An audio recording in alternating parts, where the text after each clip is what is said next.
This is a great device. I'm stoked that I have this. I think this is surprisingly exactly what I was looking for. This is my introduction to Sonicware and the CyDrums, and I think I'd give it a B+.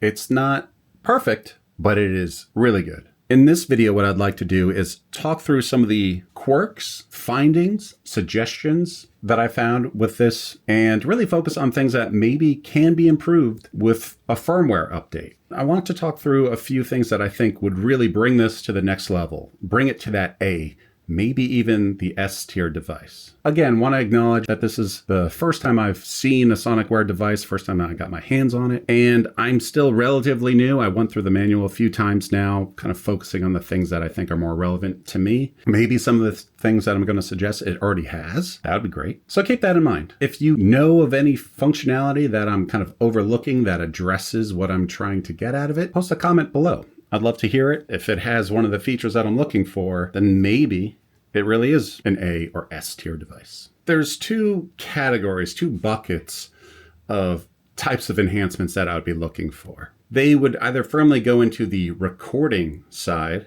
or they'll go on the performance side. I'll start with the recording updates, and this is maybe less recording as it is just audio and working with audio. The first thing that I think it will benefit from on the audio side of things is having the ability to send different audio through different outputs. Now there's three types of outputs. So we have 2 1/4 inch, we have a single 1/8 inch, the headphone out, and it could be used as an USB audio interface, and that has 2 outs. Having the ability to send different things to different outputs really opens it up to a lot of capabilities.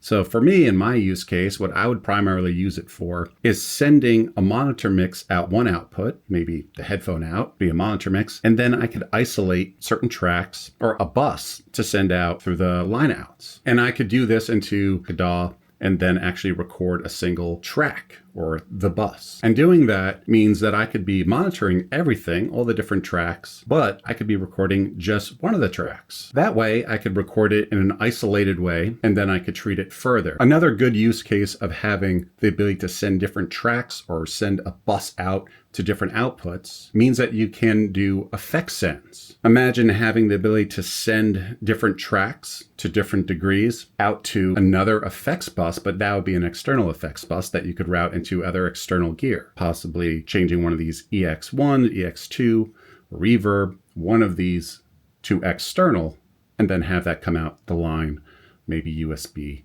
maybe headphone. Another thing that I think it could benefit from in the audio side of things is the ability to record internally. I know it's not a sampler, but if it can do some recording internally, it does have the SD card here, then at least you could potentially record 8 audio tracks internally and then transfer them over either through the USB or through the SD card. That would be great too, because again, you would be able to get those different stems of the different tracks and then process it individually. Wouldn't be as flexible as using the different outs for different tracks, but it would be a nice feature to have. I actually tried to get the USB interface to work, but it wasn't working, and I couldn't find any drivers when I went to Sonicware's website, and I didn't find any references to drivers in the manual. And I was looking for USB. I was trying to get more information to set up the USB out. I have access to certain USB features here, but I couldn't find a way to actually get this to work as a USB audio interface. So maybe there are some options there that I haven't seen. I do know that it's 2 tracks, so it's a stereo in, but maybe there is a utility or something that allows us to do that in software. I haven't been able to get this to work as an audio interface, so I can't really speak to that. Hopefully I'll be able to get that working soon and then be able to experiment a little bit more. So that's everything on the recording side or the audio side. The other kind of category of the bucket of possible enhancements is on the performance side. So there's a few things I'll go through. The first one I want to mention is the stutter effect and how you have to hold a lot of steps and sequence buttons to get that to work. So I programmed a very simple beat here, just as a demonstration.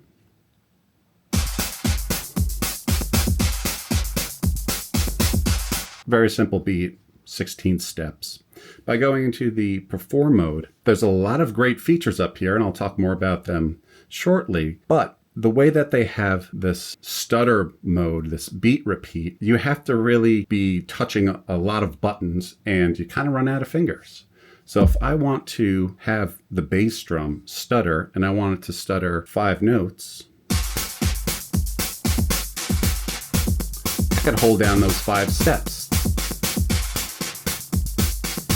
And that's not really a problem. But what if I want to hold down more than 5? I'm going to be running out of fingers. And there's also a really nice feature here with the D-pad when you're doing that stutter. I'll demonstrate that holding down these 5 buttons here for the bass drum.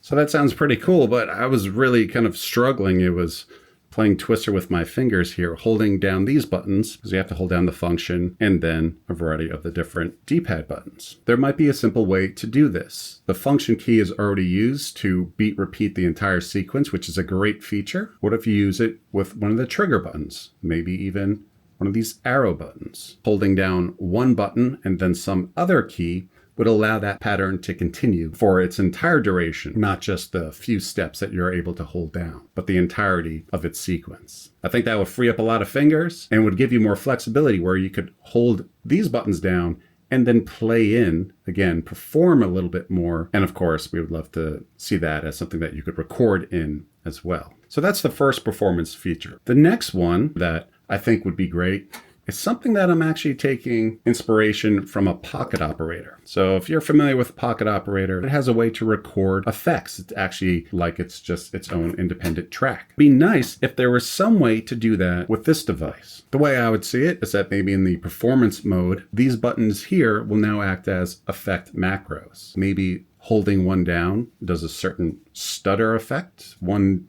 could do a certain delay send or like a delay throw. Some of these could even do things that it already has functionality to do, because a lot of these features are great in performance mode, like the release time. However, you have to dial that in if you want to actually perform it. You would dial it in and you can move it around, which is great. But if I could just press a button really quick as a momentary switch, have it drop to a very short release and then lift up my finger, then I could play it almost rhythmically instead of twisting a dial, have it to a preset amount, just like a delay throw, reverb throw, and different stutter effects. Possibly have these on different increments, like 1/8 notes, 16 notes, 30-second notes, so you could do rolls just by playing them in. I think that would be some great functionality to see, the ability to do these kind of performance macros, and then it'll play it back, triggering those different macros. And I think it already does a lot of these features already. Could be a welcome addition. The next thing, which would fall on the performance side, is maybe more of a pet peeve than a real enhancement. And I would think that it hopefully can be addressed because it's a bit confusing and misleading. So I'll kind of show what I would like to see with something that they do very well, which is with the filter. Play my pattern again.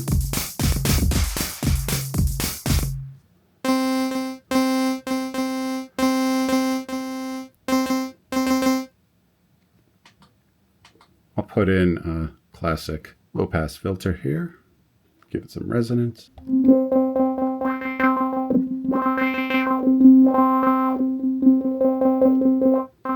And you can see exactly what I'm doing right there in the little screen, where I'm moving the filter curve.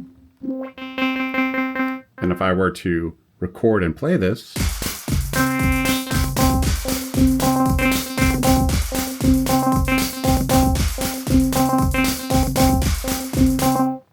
you could see the filter curve moving around. And the reason for that is because I recorded it. It's as if it was a lane of automation.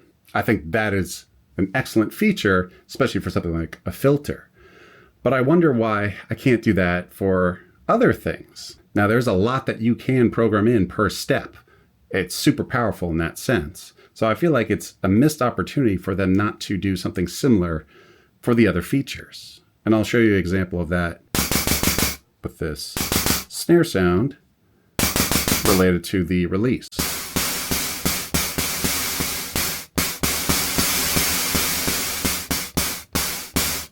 So I'll manipulate the release as I play in a few extra snare notes.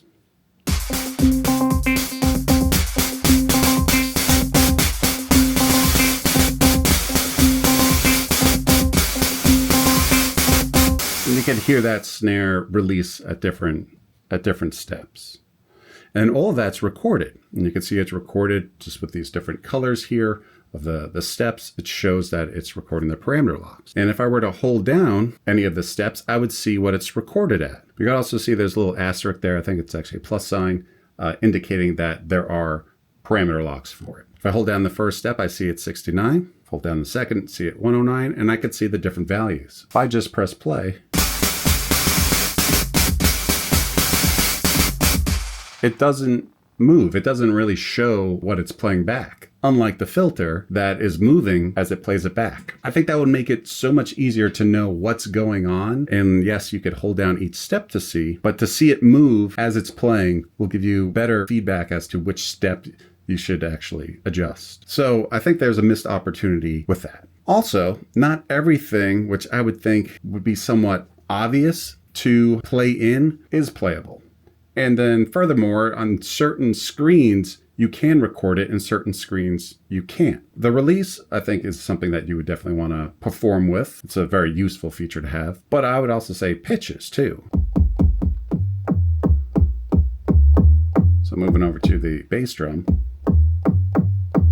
If I want to play in the bass drum at different pitches with this, now there are ways to use a pad for it in the keyboard, but if I want to automate it, and I hit record and play,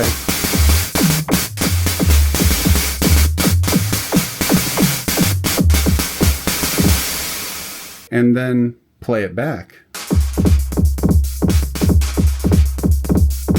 it's still +5 pitch. It didn't actually record the movement, and it's not playing it back at different steps. If I hold down these steps, it shows the same amount. There's no little plus sign there, and they're all this kind of orange showing there's no parameters locked. So that's kind of strange that some can be played in, like the filter, and then when it plays back, you see it. And then there's some that you could play in and you actually can record it, but you don't see it. And then there's ones that you can't record at all. Very strange. In addition to this, the same parameter can appear on different screens. So if I go to the mix screen, I could see the filter settings. We're using the filter on the FX before, and selecting the FX, I could see the filter at 28 and the Q at 56. If I go to the filter screen, I see that, 28 and 56. If I play it, I'll see that filter moving here. If I go to the mix and I play it, I don't see it move. So it's changing in one screen, but not the other. And if I wanted to actually record it from this screen, we've seen that it works on the other screen, but if we wanted to record it with this screen, play.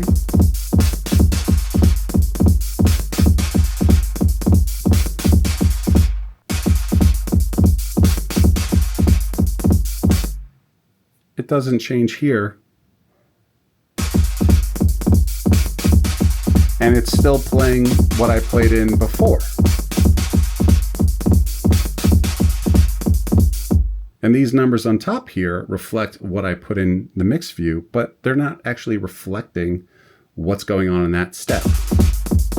I would love to see the same feature that can be adjusted on multiple screens to reflect what is actually playing on that step when you hit the play button. But also like to just have some consistency where if I could record the filter, it shouldn't really matter what screen I'm on to do that. If I'm doing that in the mix view, if I'm doing that on this view, if I'm actively playing something in or trying to record that parameter, then it shouldn't really matter. And if I want to see what the settings is for a particular step, I kind of have to hunt and find it instead of just pressing play and then seeing it move and then stopping and having a rough idea of which step it is. So another feature that I'd like to see is ability to play in the parameters of a specific step. So let's say I'm working on one step.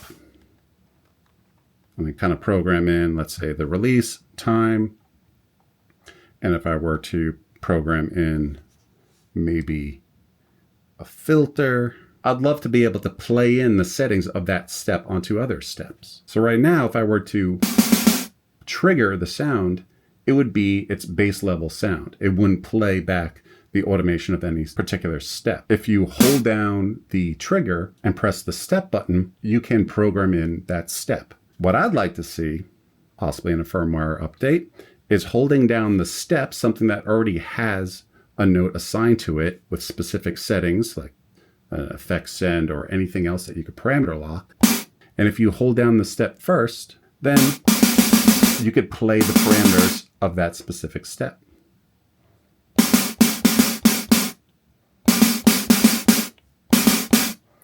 Right now, what it does is the same functionality as holding down the trigger first and then toggling the note on and off.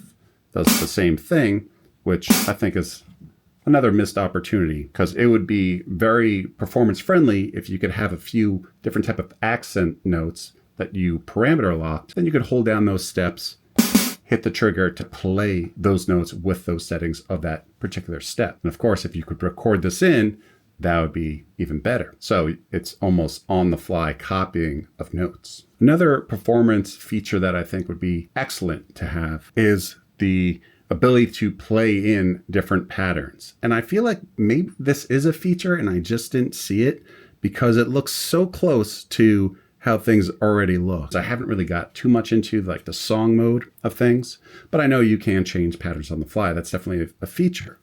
But if I'm playing this pattern,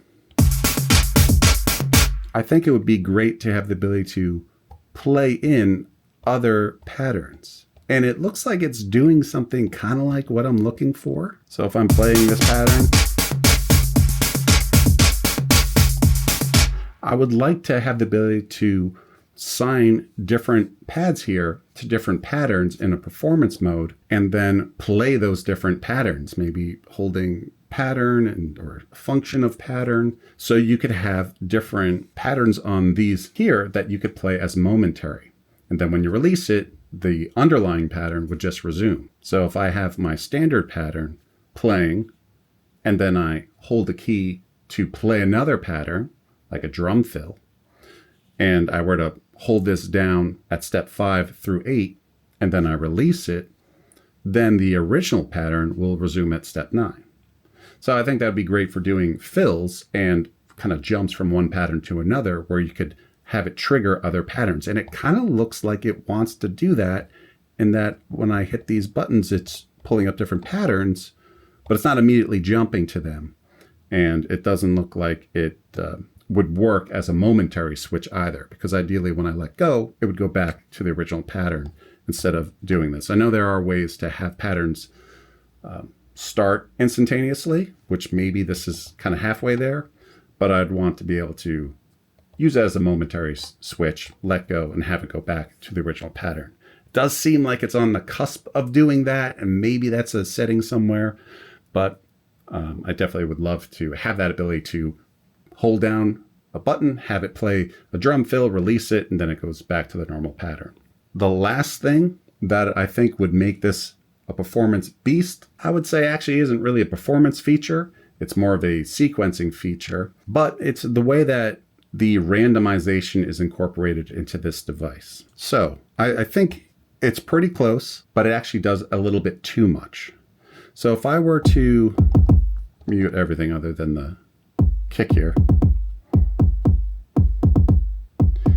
if I were to just play the solo kick, you could see where it is in this 16-step pattern here. And it's just moving left to right, first row, then second row, as you would expect. If I change the sequence to random and press play, it works as expected right now. But if I were to increase the steps, then you'll see the pattern jumping around a little bit more.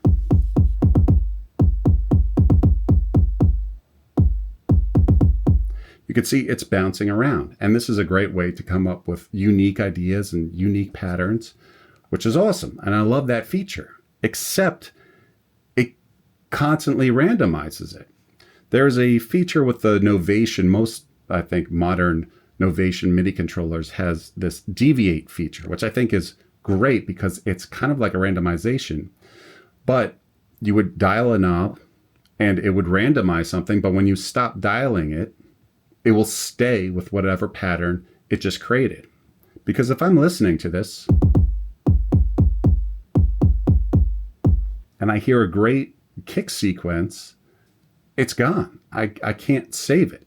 So if there was a way for me to have it so it's only randomizing when I'm turning a knob, and if when I stop turning that knob, it stopped randomizing it, then that would allow me to kind of search for something, a random pattern. I could search for it, and then once I find it, I could stop, and then it would stay. And if it can then be printed to the actual sequence, so if it's a random 16-step sequence that's bouncing around, if I could then print it so it would actually go through the normal steps, that would be a bonus. Even if it just stays put and doesn't continuously randomize every time, it would really open it up for so many more possibilities, because then you could find different patterns. Once you find something that you like, you could move on to another one, tweak in a pattern by randomizing the existing one.